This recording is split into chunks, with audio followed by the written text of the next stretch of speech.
ರಾಜ್ಯದ ಸಾರ್ವಜನಿಕ ಸ್ವಾಮ್ಯದ ವಿದ್ಯುತ್ ಸರಬರಾಜು ಕಂಪನಿಗಳಾದ ಹಿಸ್ಕಾಂ ಸೇರಿದಂತೆ ಅನ್ಯ ಕಂಪನಿಗಳ ವ್ಯಾಪ್ತಿಯಲ್ಲಿ ಬರುವ 19 ಜಿಲ್ಲೆಗಳಲ್ಲಿ ವಿದ್ಯುತ್ ವಿತರಣಾ ಪರವಾನಗಿ ಕೋರಿ ಮುಂಬೈನ the Tata power company limited Karnataka ವಿದ್ಯುತ್ ನಿಯಂತ್ರಣಾ ಆಯೋಗಕ್ಕೆ ಅರ್ಜಿ ಸಲ್ಲಿಸುವುದನ್ನು ಚಿಕ್ಕೋಡಿ ಹಿಸ್ಕಾಂ ಕಚೇರಿ ಮುಂದೆ ಅಧಿಕಾರಿಗಳು ಮತ್ತು ಸಿಬ್ಬಂದಿಗಳು ಹಾಗೂ ಒಕ್ಕೂಟದ ವತಿಯಿಂದ ಸಭೆಯನ್ನು ಮಾಡಿ ಖಂಡಿಸಿ ಹೋರಾಟ ಮಾಡುವ ಎಚ್ಚರಿಕೆ ನೀಡಲಾಯಿತು.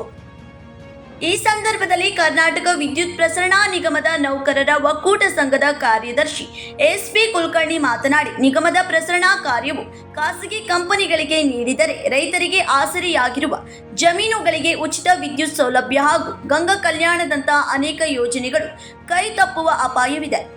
ಖಾಸಗೀಕರಣದಿಂದ ಕಂಪನಿಯವರು ಮಾಡುವ ಕಾನೂನುಗಳು ರೈತರ ವಿರೋಧಿಗಳಾಗಿದ್ದರೂ ಅವುಗಳನ್ನು ಒಪ್ಪಿಕೊಳ್ಳಬೇಕಾದ ಅನಿವಾರ್ಯತೆಯನ್ನು ಸೃಷ್ಟಿ ಮಾಡುತ್ತಾರೆ. ಎಲ್ಲ ವ್ಯವಸ್ಥೆಯನ್ನು ಆನ್ಲೈನ್ ಮಾಡಿದರೆ ವಿದ್ಯುತ್ ಸಂಪರ್ಕ ಬೇಗನೆ ಸಿಗೋದಿಲ್ಲ. ಇದರಿಂದ ರೈತರು ಸಂಕಷ್ಟ ಎದುರಿಸುತ್ತಾರೆ. ರೈತ ಸಮೂಹಕ್ಕೆ ಹಾಗೂ ಗ್ರಾಹಕರಿಗೆ ಅನ್ಯಾಯ ಮಾಡುವಂತಹ ಇಂತಹ ನಿರ್ಧಾರದಿಂದ ರಾಜ್ಯ ಸರ್ಕಾರ ಕೂಡಲೇ ಹಿಂದೆ ಸರಿಯಬೇಕು. ತಪ್ಪಿದ್ದಲ್ಲಿ ಬೀದಿಗಿಳಿದು ಹೋರಾಟ ಮಾಡಬೇಕಾಗುತ್ತದೆ ಎಂದು ಎಚ್ಚರಿಕೆ ನೀಡಿದರು. ರಾಜ್ಯದ ಎಲ್ಲಾ ವರ್ಗದ ಗ್ರಾಹಕರ ಮತ್ತು ನಿಗಮಗಳ ಸಾವಿರಾರು ಸಿಬ್ಬಂದಿಗಳು ಹಾಗೂ ರೈತರ ಹಿತ ಕಾಯಲು ಕೆಪಿಟಿಸಿಎಲ್ ಒಕ್ಕೂಟವು ಬದ್ಧವಾಗಿದೆ.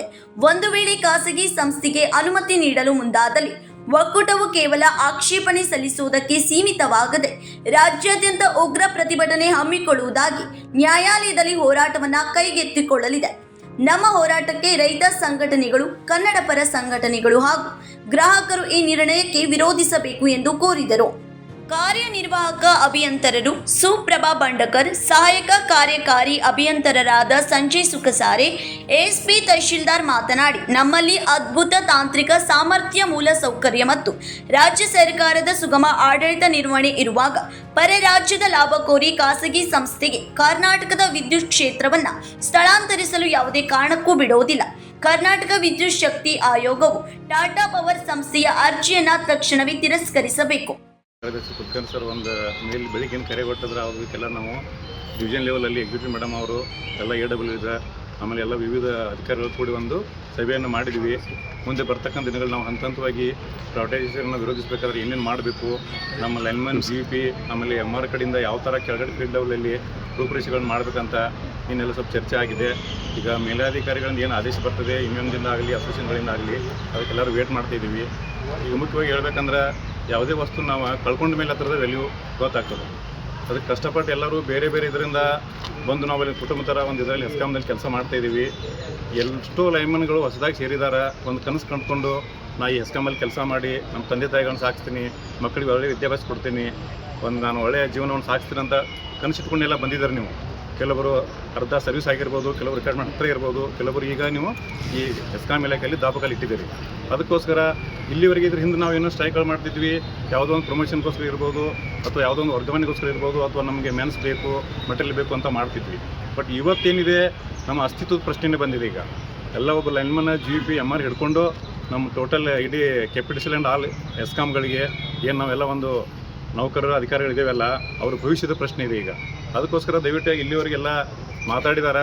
ಅದಕ್ಕೆಲ್ಲರೂ ನಾವು ತನು ಮನ ಧನದಿಂದ ಇದರಲ್ಲಿ ಭಾಳ ನಾವು ಪ್ರಾಮುಖ್ಯತೆ ಕೊಟ್ಟು ಎಷ್ಟು ನಾವು ಹೆಸ್ಕಾಂ ಕೆಲಸಗಳನ್ನ ಈಗ ಚಾಚಿತ ಮಾಡ್ತಾ ಇದ್ದಲ್ಲ ಅದು ಅಷ್ಟೇ ಇಂಪಾರ್ಟೆಂಟ್. ನಾವು ಇದನ್ನು 20 ದಿನಗಳಲ್ಲಿ ಭಾಳ ಕಡಿಮೆ ಇದೆ ಟೈಮ್ ನಮಗೆ. ಇವಾಗ ಅಷ್ಟರೊಳಗಡೆ ನಾವು ಎಲ್ಲ ನಮ್ಮ ರೈತರಿಗೆ ಆಗ್ಬೋದು, ಆಮೇಲೆ ಈಗ ಒಂದು ನಮ್ಮ ಗೃಹ ಜ್ಯೋತಿ ಏನು ಸಬ್ಸಿಡಿ ಪಡಿತಾ ಇದ್ದಾರೆ ಫಲಾನುಭವಿಗಳು ಅವರಿಗಾಗ್ಬೋದು, ಆಮೇಲೆ ಮುಂದೆ ಬರ್ತಕ್ಕಂಥ ದಿನಗಳಲ್ಲಿ ನಾವು ವಿದ್ಯಾರ್ಥಿಗಳಿಗೆ ಮೇಲಾಗಿ ಯುವ ಜನತೆಗೆ ನಮ್ಮ ಡಿಪಾರ್ಟ್ಮೆಂಟಲ್ಲಿ ಕೆಲಸ ಸಿಗಬೇಕಾದ್ರೆ ಪ್ರೈವೇಟೈಸೇಷನ್ ಆದರೆ ಮೀಸಲಾತಿ ಹೊರಟೋಗ್ತದೆ.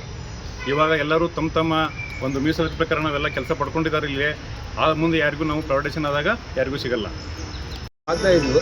ಸೊ ಅವನ್ನೆಲ್ಲ ಅವ್ರು ತಗೋದಿಲ್ಲ. ಪ್ರೈವೇಟ್ ಆಯ್ತು ಅಂದರೆ ಕಡಿಮೆ ದುಡ್ಡದಲ್ಲಿ ಅವರು ಕೆಲಸ ಮಾಡ್ಕೊಳ್ತಾರೆ. ಈಗ ನಾವೇನು ಮಾಡ್ತೀವಿ, ಸರ್ವಿಸ್ ಓರಿಯೆಂಟೆಡ್ ಕೆಲಸ ಮಾಡ್ತಾಯಿದ್ವಿ. ಬಟ್ ಅವರಿಲ್ಲ, ಪ್ರಾಫಿಟ್ ಓರಿಯೆಂಟೆಡ್ ಮಾಡ್ತಾರೆ ಅವರು. ಇಷ್ಟು ಎಂಪ್ಲಾಯೀಸ್ ಅವ್ರು ಬೇಕಾಗಿಲ್ಲ. ಮುಂದಿನ ನಮ್ಮದಂತಿಗೆ ನಾವು ಏನಂತೀವಿ, ಮುಂದೆ ಏನು ಮಾಡ್ತಾರೆ ಗೊತ್ತಿಲ್ಲ. ಬಟ್ ಮುಂದೇನು ಅಪಾಯಿಂಟ್ಮೆಂಟ್ ಆಗ್ತಾವೆ ಅದೆಲ್ಲ ತೆಗಿತಾಗ್ತಾವೆ, ಕಡಿಮೆ ತೊಗೊಳ್ತಾರೆ. ಇವಾಗ ಎಷ್ಟು ಸ್ಯಾಲ್ರಿ ಯಾರಿಗೂ ಕೊಡೋದಿಲ್ಲ. ಸೊ ಅವ್ರು ಯಾಕಂದ್ರೆ ಅವ್ರು ಮಾಡೋದು ಪ್ರಾಫಿಟ್ ಬೇಸ್ದಲ್ಲಿ ಕೆಲಸ ಮಾಡೋದು. ಮತ್ತೆ ಇವತ್ತಿನ ಕೆಲಸ ಯಾವುದು ಬಂದ್ ಮಾಡಿಲ್ಲ ಸರ್, ಅವೇರ್ನೆಸ್ ಮೂಡಿಸ್ತಾ ಇದ್ದೀವಿ. ಇದು ನಮ್ಗೆ ಅಷ್ಟೇ ತೊಂದರೆ ಇಲ್ಲ. ಇವು 4 ಜಿಲ್ಲೆಗಳಲ್ಲಿ ಇವತ್ತು ಎಲ್ಲ ತಾರೀಕು ಒಳಗಾಗಿ ಅಪ್ಲಿಕೇಶನ್ ಹಾಕಬೇಕಾಗಿದೆ. ಪ್ರತಿಯೊಂದು ವಿದ್ಯುತ್ ಕಂಪನಿಯಿಂದ ಪ್ರತಿಯೊಂದು ಕಂಪನಿಗಳಲ್ಲಿ 2-3 ಜಿಲ್ಲೆಗಳ ಮಾಡ್ತಾರೆ. ಇವಾಗ ಏನು ಮಾಡ್ತಾ ಇದ್ದಾರೆ ಸರ್ ಈಗ ಒಕ್ಕೂಟದ ವ್ಯವಸ್ಥೆಯಲ್ಲಿ ಏನು ಹೇಳಿದಾರಪ್ಪ ಅಂತಂದ್ರೆ 23ನೇ ತಾರೀಕು ಲಾಸ್ಟ್ ಇದೆ. KERCಗೆ ಆಲ್ರೆಡಿ ಲೈಸೆನ್ಸ್ ಸಂಬಂಧ ಅವ್ರು ಅಪ್ಲೈ ಮಾಡಿದ್ದಾರೆ ಟಾಟಾ ಪವರ್ದವರು. ಆ ಟಾಟಾ ಪವರ್ದವರು ಅಪ್ಲಿಕೇಶನ್ ಹಾಕಿದ್ರಿಂದ ನಮ್ಮ ಎಂಪ್ಲಾಯೀಸ್ ಕಡೆಯಿಂದ ಎಲ್ಲ ಒಂದು ಅವೇರ್ನೆಸ್ ಮೂಡಿಸಿ ಆಯಾ ಹಳ್ಳಿಗಳಿಗೆ ಹೋಗಿ ಆ ಒಂದು ಟಾಟಾ ಪವರ್ಗೆ ಲೈಸೆನ್ಸ್ ಕೊಡ್ತಕ್ಕಂಥ ವ್ಯವಸ್ಥೆನ ಆದಷ್ಟು ಮಟ್ಟಿಗೆ ವಿರೋಧ ವ್ಯಕ್ತಪಡಿಸೋ ಸಂಬಂಧ KERCಗೆ ಅಪ್ಲಿಕೇಶನ್ ಹಾಕಿಸಬೇಕು ಎಲ್ಲ ಗ್ರಾಹಕರ ಕಡೆಯಿಂದ ಅಂತೇಳಿ ಅಲ್ಲಿಂದ ಒಂದು ನಮ್ಮ ಕರೆ ಬಂದ ಕಾರಣಕ್ಕಾಗಿ ನಮ್ಮ ಎಂಪ್ಲಾಯೀಸ್ ಎಲ್ಲ ಬೆಳಗ್ಗೆ ಇವತ್ತು ಗೇಟ್ ಮೀಟಿಂಗ್ ಕರೆದು ಅವರಿಗೆ ನೀವು ಈ ರೀತಿ ಮಾಡಿರಿ ಅಂತೇಳಿ ಅದೆಲ್ಲ ಅವೇರ್ನೆಸ್ ಮೂಡಿಸ್ರಿ, ಒಂದು ಪ್ರತಿರೋಧ ವ್ಯಕ್ತಪಡಿಸ್ಲಿಕ್ಕೆ ಅಪ್ಲಿಕೇಶನ್ ಹೋಗಲಿ ಅಂತೇಳಿ ನಾವು ಅವ್ರಿಗೆಲ್ಲ ತಿಳಿ ಹೇಳಕ್ಕಂತೇಳಿ ಇವತ್ತು ಗೇಟ್ ಮೀಟಿಂಗ್ ಕರೆದಿದ್ವಿ. ಒಟ್ಟು ಕೆಲಸ ಬಿಡೋದು ಮಾಡೋದು ಯಾವುದೇ ಇದರಲ್ಲಿಲ್ಲ. ಮತ್ತೊಂದು ಸರಿ ಈಗ ಇವತ್ತು 80% ಗ್ರಾಹಕರಿಗೆ ತೊಂದರೆ ಇದೆ, 20% ನಮ್ಮ ಎಂಪ್ಲಾಯೀಸ್ಗೆ ತೊಂದರೆ ಇದೆ. ಈಗಿರ್ತಕ್ಕಂಥ ಎಂಪ್ಲಾಯೀಸ್ ಮುಂದಿನ ದಿನಮಾನಗಳಾಗ ಪ್ರೈವೇಟೇಷನ್ ಆಯ್ತಪ್ಪ ಅಂತಂದ್ರೆ ಈ ಅನ್ಎಂಪ್ಲಾಯ್ಮೆಂಟ್ ಹೋಗಲಾಡ್ಸೋದು ಭಾಳ ಕಷ್ಟ ಇದೆ. KEB ಒಳಗೆ ಯಾರೇ ಅಪಾಯಿಂಟ್ಮೆಂಟ್ ಆಗ್ತಾರಪ್ಪ ಅಂದರೆ ಇವತ್ತಿಂದ ಅಪಾಯಿಂಟ್ಮೆಂಟ್ ಯಾರೂ ಇಲ್ಲಪ್ಪ ಅನ್ನುವಂಥ ವಾತಾವರಣ ನಿರ್ಮಾಣ ಆಗಿಬಿಡ್ತಾವೆ. ಈ ಖಾಸಗೀಕರಣದಿಂದ ಆಗ್ತಕ್ಕಂಥ ಒಂದು ಪೆಡಂಬುತ್ತಿದೆ ಅಂದ್ರೆ ನನ್ನ ಮಗ, ನನ್ನ ತಮ್ಮ, ನನ್ನ KEB ಆಗದಾನಪ್ಪ ಅನ್ನೋದು ಹೇಳೋದು ಮುಂದಿನ ನಿರ್ಮಾಣಗಳು ಕನಸಿನ ಮಾತಾಗುವಂಥ ಸನ್ನಿವೇಶ ಆಗ್ತಾವೆ ಖಾಸಗೀಕರಣ ಆದರೆ. ಅದಕ್ಕೆ ದಯವಿಟ್ಟು ಗ್ರಾಹಕರಿಗೆ, ರೈತರಿಗೆ, ಇಂಡಸ್ಟ್ರಿಯಲಿಸ್ಟ್ಗೆ, ಆಮೇಲೆ ಇನ್ನು ಉದ್ಯಮೆದಾರರಿಗೆ ಎಲ್ಲರಿಗೂ ಒಂದು ತಿಳಿಸಿ ಹೇಳುವಂಥ ಒಂದು ವಾತಾವರಣ ನಿರ್ಮಾಣ ಮಾಡಿ ನೀವೆಲ್ಲರೂ ಈ ಒಂದು ಹಳ್ಳಿಯಲ್ಲಿ ನೀವು ಏನು ಕೆಲಸ ಮಾಡ್ತೀರಿ ಅವ್ರಿಗೆ ಹೇಳಿ ಖಾಸಗೀಕರಣ ಅನ್ನೋದಂಥದ್ದು ಆಗಲಾರ್ದಂಗೆ ಎಲ್ಲರೂ ದಯವಿಟ್ಟು ನೋಡಿಕೊಂಡು ನೀವು ಅನ್ನುವಂಥ ಮಾತು ದಯವಿಟ್ಟು ಎಲ್ಲ ಹೇಳ್ರಿ ಅಂತೇಳಿ ನಮ್ಮಲ್ಲಿ ಮತ್ತೊಮ್ಮೆ ವಿನಂತಿ ಮಾಡ್ಕೊಳ್ತೀನಿ. ಈಗ ಈ ಸಭೆಯನ್ನು ಉದ್ದೇಶಿಸಿ ನಮ್ಮ ತಹಶೀಲ್ದಾರ್ ಏನಾಗಿದೆ ಅಂದರೆ ಈಗ ಇದು ಒಂದು 4 ಕರ್ನಾಟಕ ಇದ್ರೊಳಗೆ ನಮ್ಮ ಹೆಸ್ಕಾಮ್ನಲ್ಲೇ ಒಂದು 4 ಜಿಲ್ಲೆಗಳ್ದಾಗ ಸೆಲೆಕ್ಟ್ ಮಾಡಿದ್ದಾರೆ ಪ್ರೈವೇಟೈಸೇಷನ್. ಟಾಟಾ ಪವರ್ದವರು ಪ್ರೈವೇಟೈಸೇಷನ್ ಅಂದರೆ ತೊಗೋಬೇಕಂತೇಳಿ ಅದಕ್ಕೆ ನಾವು ಎಲ್ಲರೂ ಅಬ್ಜೆಕ್ಷನ್ ಮಾಡಿ ಈಗ ನಿರ್ಧಾರ ಕೈಗೊಂಡಾರೆ. ನಿರ್ಧಾರ ಇನ್ನೂ ಏನು ಕೈಗೊಂಡಿಲ್ಲ. ಅಪ್ಲಿಕೇಶನ್ ಹಾಕಿದ್ದಾರೆ ಅವರು ತೊಗೋಬೇಕು.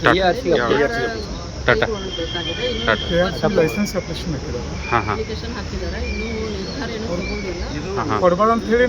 ಅದು ನಾಳೆ ಅದು ಪ್ರೈವೇಟೈಸೇಷನ್ ಆದರೆ ಬಹಳಷ್ಟು ಸಿಬ್ಬಂದಿಗಳು ಗ್ರಾಹಕರಿಗೆ ಆಗ್ಬೋದು, ಸಿಬ್ಬಂದಿಗಳಿಗೆ ಆಗ್ಬೋದು, ಎಲ್ಲರಿಗೂ ತೊಂದರೆ ಆಗುತ್ತೆ. ಯಾವ ಜಿಲ್ಲೆಗಳಲ್ಲಿ ಸೆಲೆಕ್ಟ್ ಮಾಡೋದು? ಬೆಳಗಾವಿ ಜಿಲ್ಲೆ ಒಂದು ಸೆಲೆಕ್ಟ್ ಮಾಡಿದ್ದಾರೆ, ಧಾರವಾಡ, ಆಮೇಲೆ Uttara Kannada.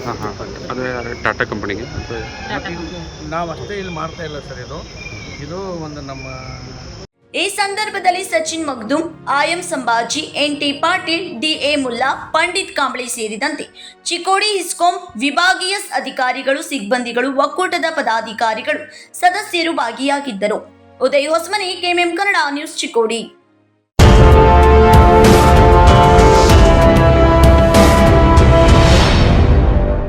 "100 years, 100 days, 100% off on making charges. Bhima Legacy Fest 100 days offer. Get up to 100% off on making charges on gold, silver and diamond. And get a free 24 karat gold bar on every ₹1 lakh diamond value. Available at all Bhima showrooms. TNC apply.